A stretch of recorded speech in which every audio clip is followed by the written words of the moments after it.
Waheguru Ji Ka Khalsa, Waheguru Ji Ki Fateh. I'm going to quickly come to the subject without any formalities. Look, we are here because of 1984. And whenever we discuss something from a global perspective, we need to really frame it in the narrative which we think is missing from a Sikh perspective. So when we use terms like genocide, Nasal Kushi, atrocities, Kristallnacht, there are so many terms which I have also been using since I've understood this when I was at the age of 12. But at the end of the day, I want to get into the term Ghallughara. This is our indigenous terms. Just like in the opening, you heard about Mool Nivasis and natives and what has happened to them and using their terms. We got to own our term. Ghallughara is an all-inclusive term. What I mean by all-inclusive is that the Sikhs of 18th century coined it. The Sikhs who survived multiples of these, not one or two. They are called Vadda and Chota, the smaller, the lesser, or the greater, or the larger. But there were multiple genocidal campaigns, but even genocide is not enough. So we're going to use the term Ghallughara because this is our term. Ghallughara means people, if I will invoke one memory, because this year what I try to do is I do my own pilgrimages of different kind. When I went to India this time in March, I went to where the Chota Ghallughara occurred, spent a day there. I went to where the Vadda Ghallughara happened. I try to understand what the reality would be at that time in 1740s and 1760s. First thing which happens in Ghallughara is they pick a city or an area where they exterminate and eliminate every single individual who identified as a Sikh. They did it at Lahore, for example, before the Vadda Ghallughara. They went to the city of Lahore, the most populous city in Pakistan today. And they eliminated every single Sikh there. Every single one. Second part of that is, then you look at where else are they living. So they cordon that area, like they did at Kup, like they did at Kanduwan. These are the two ones we know, but they did earlier in 1716 as well. So they cordon the area, and this is when you want to massively, what now we say genocide idea is, where it's systematic and widespread. So you cordon an area where the population is, if it's in the move, which was the case in 1760s, but in 1984 it's not. It's the area is Punjab, the June part. So the whole area is sealed. That's the cordoning part. And then nothing is allowed to go back and forth, and then you do the ultimate level of harms you can do, which means you kill as many as you can, you rape as many as you can, you loot whatever they have. That's the what and the how parts. Right? I'm interested in the why part here. Ghalugharas happen. In my opinion, they will happen again. Sikhs have never said, IkOankar. But I have noticed since 1984, we focus way too much on what they did instead of why they did it. Because what and how changes. The way you torture, it will change. The way you fight a legal battle against the torture, it will also change. It depends on your circumstances and the legalities of the time. But Ghalugharas happen. Ghallughara means people are eliminated, the populations are cordoned, and then there are people who fight back also. That's also part of Ghallughara. The title here says resilience. Resilience is not of the ones who are only serving or protecting or fighting in the legal or the seva-oriented ways. It also includes people who are armed and they fight back. And this part is getting sanitized more and more, although we are starting to make some efforts in the community to openly now talk about it. So we must talk about that. When the Vadda Ghallughara happened, where they killed half to two-thirds of the Sikh population over months, it wasn't a day, just like 84, it's over months. There are people who came together. Everyone knows Maharaja Ranjit Singh. Maharaja Ranjit Singh's grandfather, Baba Charat Singh, and Jassa Singh Ahluwalia, they said it's time to not talk about our jathebandis, we'll call it today, or missiles back then. It's time to regroup and fight back. So Ghallughara also includes defending and fighting back. We do not differentiate between why somebody is being killed and who they are. we have an all-inclusive idea because we are the believers of IkOankar. We don't like to see things by separating them. Ki oh ye seva karda, oh ye seva karda. We are not interested in people serve in the capacities they can serve. Somebody will be a writer and somebody will be a warrior. Ghallughara is that term. So let's come quickly to why Ghallughara's happen. If we can understand that, and I'm going to try to attempt to explain that, we'll understand why 84 happened too. Ghallughara started happening in Sikh traditions once we captured power.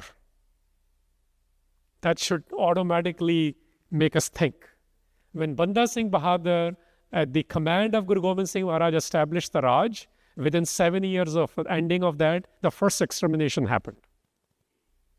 Farooq Sher was the person who did it, who ordered it. He claimed no Sikh was left. Then multiples of these things happened because the Sikhs started to rule, not just in a governance sense, but also the state is so unjust, the regime, the empire, the outer structures change, that the rulers are so unjust that we have to fight and change the policies. Every single time this has happened. 84, if you look at from 47 to just before June 84, if you apply the same thing, you have an unjust state. Sikhs as political parties, whatever you may think of the Akalis and the SGPCs on how they fight and what they have done, regardless of that, they were the ones who gave the fight back in India during when the dictatorship or semi-dictatorship was established during emergency.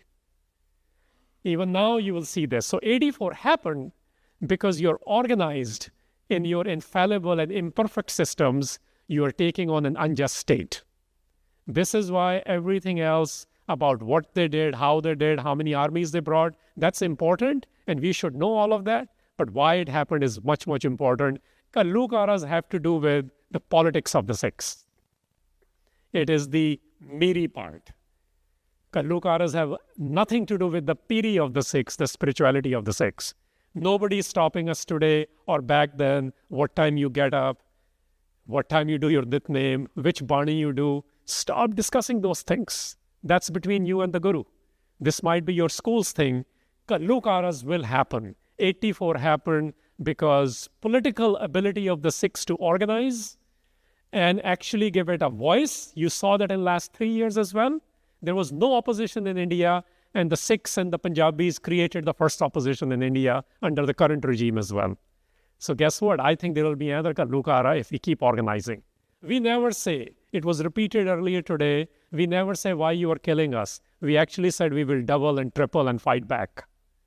That's the narrative of the Ghallughara. Do you remember when we invoke people in an ardas? Bhai Taru Singh, for example, he wasn't even a warrior in that sense. His job was he was serving langar to the warriors. This is why in our history we never differentiate between the seva. Ghallughara includes seva of anyone and everyone. State will be targeting anyone and everyone, just like they did in 84. Even if you are Khushwant Singh, even if you are Zail Singh of the Congress party, you were targeted. So June and November, if you want to look at it, June is cordoning of the Punjab. Even today, 4 out of 5 Sikhs live in Punjab. So you can see what's going on. You're sealing all the borders. You're bringing the 4th largest standing army of the world. You don't allow any journalists. Sikhs have nothing to hide. They were openly declaring under the command of Baba Jarnail Singh Bhindranwale and his associates. Government has everything to hide, and even today, they have not done a single public inquiry. You come between June and November, there are multiple operations. Woodrose is another one which you've heard of. Operation Blue Star is what they call the June. Sikhs don't say these operations. We just say it's Ghallughara. They're trying at different times to kill different people, targeting Sikhs at large. And November, what happened was already in Operation Shanti. It was preponed at the pretext of Mrs. Gandhi's assassination. So they used everything they had. How they did and what they did, you already know. They did it through voter registration lists. They did it by pouring oil on people, burning them, raping them, looting them. They did that in June. Tosha Khanna bhi la gaye. SGPC's own diaries say they had 3 registers just on Sikh Reference Library where more than 12,500 objects were there. We don't know how many were looted, we don't know how many were burned, and we don't know where the rest of them are even today. Ghallughara's happened, including the 1984 one, because the political might of the Sikhs to organize was ready again. And any time our political might has been ready, not just to rule, not just to declare our own country, but we have the capacity to do it because Guru taught us that when the governments, the regimes, the rulers feel that, this is when they will create and cordon. Search and cordon operations happened last year, every single month in Punjab. It's a preparation for same things. It's to instill fear. This is why do you few assassinations. Transnational repression is part of that. So in my setting of it, at 15 minutes, I still have 4 minutes. Ghallughara is the word I want to really bring back. It is our indigenous terms. Keep learning about that. This is, which means no excuses for anyone and any seva they perform. ਭਾਵੇਂ ਉਹ ਲੰਗਰ ਛਕਾਉਣ, ਭਾਵੇਂ ਉਹ court case ਵਿੱਚ ਲੜਨ ਜਾ ਕੇ, ਭਾਵੇਂ ਉਹ ਸ਼ਸਤਰਾਂ ਨੂੰ ਇੱਕ particular Sikh form ਵਿੱਚ ਆ ਕੇ warrior ਬਣ ਕੇ ਲੜਨ. All of that is part of our traditions. Now, what can we do with this? I'm going to just focus for 3 minutes on that. Look, today is 7th. I remember I was less than 12 years old on this day. I remember I was stuck in Lahore. I didn't know what to do at the time. I was just curious to see ho ki reha is really. So many of us are just curious. If you're curious, dig deep. Don't buy propaganda from any side. Sikh narrative is essential and you got to dig deeper into it. And Sikh narrative can only start from Shabad. Everything else is a data point which supports that narrative. So Sikha de lai, it's very important to, and this is for everyone. I'm just saying, this is intergenerational. People say, what should we say to Sikhs, to non-Sikhs? Nothing. It's the same idea. Shabad is the wisdom. Wisdom is same for all. And Guru Nanak's wisdom, and this is the only Bani Lama to invoke right now, Guru Nanak Sahib, when he talked about the toughest thing he witnessed, we call them 4 Shabads of Babarwani. I mean, he's saying that I'm standing on the pile of dead bodies and I'm saying this, Maas puri vich khade hoke. That's his phrase. And what does he say? He describes that people were living well, they were enjoying life, but before he describes any of that, he says, je koi bahut hypersensitive political gal karni hai, you better do it with gyan. Tesada kari gyan ve lalo, it's a very oft-cited line, but we don't understand the context is extreme violence, genocidal killings, rapes, plunder, loot, for the political achievements between 2 states heads at the time, the Lodhis versus the Mughal. And what does Guru Nanak Sahib say?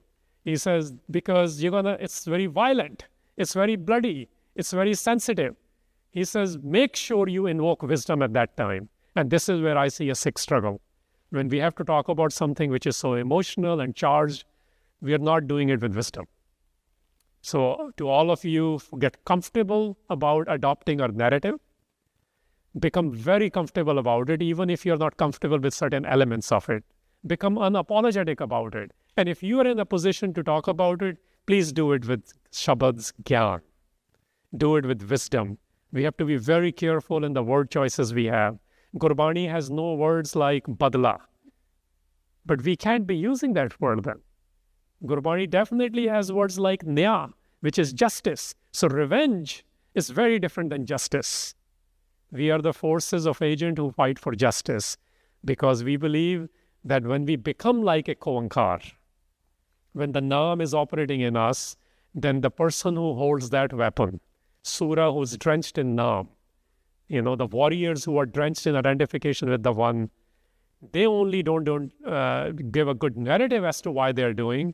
They also know how to use Sri Sahib Ji Sahai, which basically means may the arms be our allies. Arms are our allies. We need to become comfortable with it like Sikhs used to be. We still are becoming comfortable, but our vocabulary matters, our behavior matters. And yes, we must always be prepared to fight an unjust state. Fighting doesn't start with weapons. Fighting starts with, as Guru Nanak did, by recording a protest, by documenting it. When nobody in South Asia will document how they were violating things in Ahmedabad and Sadpur, no Sufi even did it. This is why we are not just spirituals. We are spiritual political at the same time. Guru Nanak Sahib documented it. He was jailed for it. That's the starting point. Sach Sunai si sach ki vela. So if today something is happening, We got to learn to make sure how to document it properly in the right vocabularies of the Shabad's Gyan. And then from there on, all the way to ability to organize in the such systems we live in. If you live in a dictatorial system, you have to understand how to fight it there. If you live in democratic systems, you have to learn how to fight it there. And it does mean that Shahadat is a last testimony. You cannot be analyzing the people who give their life for fighting and defending the Sikh values. So everything from documentation to die fighting physically if need be, that's the element of Ghallughara. That's exactly what happened in 1984. We need to own that narrative. Thank you.